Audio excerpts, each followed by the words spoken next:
বীর সাজবেন ভালো কথা, খোঁচাখুচি কইরেন না। খোঁচাখুচি করলে আমি আবার ছোট মাছ খাই না, বড় মাছ আমার খুব ভালো লাগে। হাত দিলে আপনারা যাদের আব্বা ডাকেন তাদের কারো ইজ্জত থাকবে না। আমি সবাইকে বলবো 5ই আগস্ট সবার জন্যই শিক্ষা।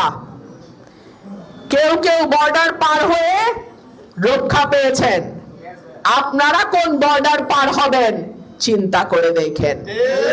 কিন্তু আমি যখন চিন্তা করি আবু সাইদের মায়ের কথা, মুগ্ধর মায়ের কথা, ওয়াসিমের মায়ের কথা, এরকম অসংখ্য শহীদের মায়ের কথা, স্ত্রীর কথা, বোনের কথা, বাবা মার কথা, তখন আমার মনে হয় এই 2 বছরে আমরা কি পেরেছি যে স্বপ্ন নিয়ে অভ্যুত্থান শুরু হয়েছিল সেই স্বপ্ন পূরণ করতে?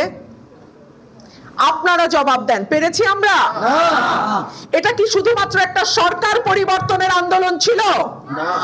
এটা কি শুধুমাত্র এক দল লুটেরার পরিবর্তে আরেক দল লুটেরা এসে দেশটাকে খাবে সেই জন্য ছিল?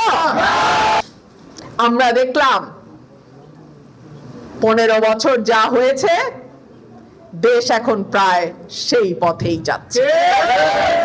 অনেকে বলে পতিত ফ্যাসিস্টকে ফিরতে দেয়া হবে না।